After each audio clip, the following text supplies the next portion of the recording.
Hey, Joe from Covers & Co. Today we wanted to touch on some frequently asked questions about our fall forage cover crop.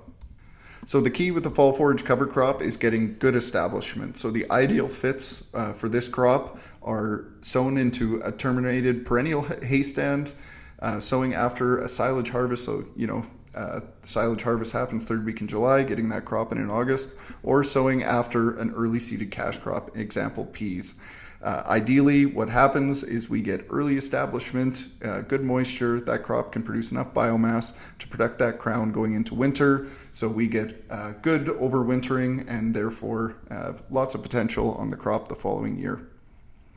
So seed timing and rate, as I just touched on, the earlier we can get that crop established, the better. So ideal seed timing is any time in August. If we are getting conditions with moisture and growing season, we can seed into September, but no later than the second week in September, and that is just due to the nature of the growing season. There's not a lot left, and we want to put on enough plant biomass, as touched on, to protect that plant going into winter so we have the best chance for overwintering.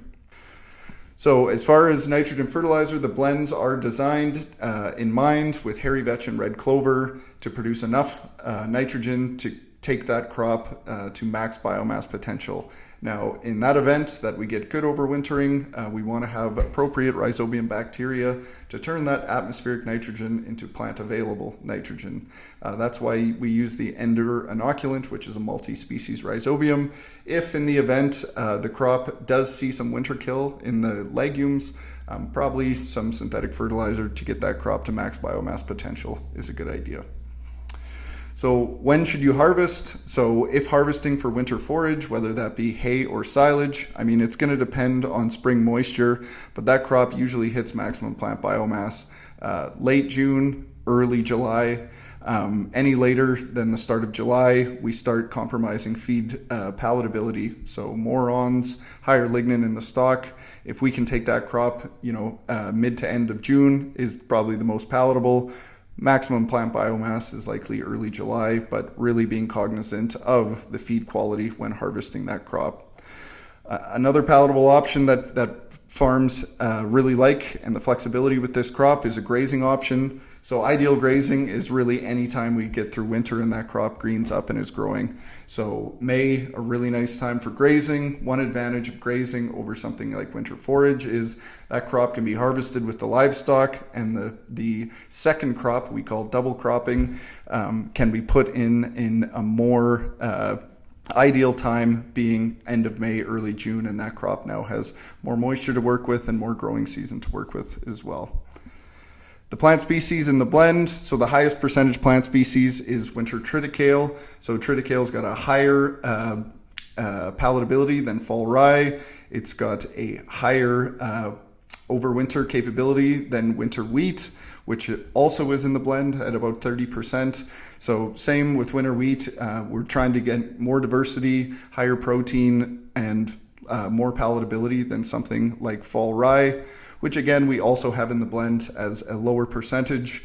Idea being it's an insurance policy, so we get a really, really tough year for overwintering biannual cereals. Fall rye is the hardiest plant that we can grow from an overwintering standpoint. So a cereal insurance policy to make sure something is going to make it through winter. As far as the legumes in the blend, hairy vetch is the dominant legume. So a hairy vetch is a sunlight opportunist plant. Works really, really well in blends because it's not constrained to an upright plant physiology. Can access sunlight where the taller growing cereals are letting sunlight through. Another positive benefit of hairy vetch is it's the highest nitrogen fixating legume that we can grow in the prairies. So if we can get good fall establishment, get that crop into spring, hairy vetch is just an amazing plant as far as capturing atmospheric nitrogen and turning that into plant available nitrogen. Red clover, another overwintering legume, so very palatable livestock feed, works great in wet conditions. Vigorous spring growth, and it is one of the hardier winter hardy legumes that we can grow. Not the hardiest, that probably goes to sweet clover, but red clover, a nice option as far as palatability, overwinter capability, and really, really digestible and palatable for livestock, as well as what we've mentioned, the legume being really great at producing nitrogen. So this is a video from the 2022 growing season, just to give you some context of what this crop looks like at harvest time if winter forage is the use. So this video was taken on the 28th of June, and this crop I would say is ideal timing. We've hit maximum plant biomass, but also the crop isn't so mature that we've compromised digestibility.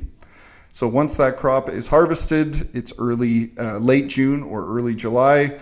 We have lots of time to be putting a second crop in to capture sunlight and moisture throughout the growing season. So in our biased opinion, a great crop to follow fall forage with is a warm season blend. So warm season plants use water much more efficiently. Like a sorghum sedan plant uses water 80% more efficient than a cool season like oat or barley. But also at 30 degrees temperature, those cool season cereals are shutting down to protect themselves from overheating, whereas a warm season plant actually maximizes sunlight capture at 30 degrees and above. We've summarized the double cropping here in this graph. So if you look at the farthest right arrow, that is basically your seed timing for the fall seeded biannual. We're capturing moisture and the cooler seasons later in the fall. If we move to the furthest left arrow, that is the ideal harvest time for a fall seeded biannual. We've captured all of the cool season times of the year, late fall and early spring. We're harvesting that crop, and if we move over one arrow to the second arrow, that is getting the big dark blue bump in the middle. That is ideal growing time for warm season plants. So getting that crop in the ground end of June, early July. The soil's warm. If we can get adequate moisture to germinate and grow that crop, 60 days, that crop can hit maximum plant biomass, and we can harvest either the end of August or early September. By utilizing two varying species of plants, cool season plants and warm season plants, and putting those plants in the proper context to maximize the conditions that they're going into, to, as we always say, maximize sunlight capture, but also utilizing water as efficiently as possible with these two different growing times. A quote from a producer of ours in southern Manitoba: with double cropping, we were able to grow more feed by capturing more sunlight and utilizing more rainfall, which is something that we preach. 96% of every plant is made up of sunlight and water, hydrogen, oxygen, and carbon. So if we can put the right plant species in the right context, we can maximize two of the most valuable resources that we have in farming, which is sunlight and water. So to learn more about our fall forage crop, our warm season crop, or any other information regarding to soil health and plant diversity, please visit our website, coversandco.ca, and have a great day. Thanks.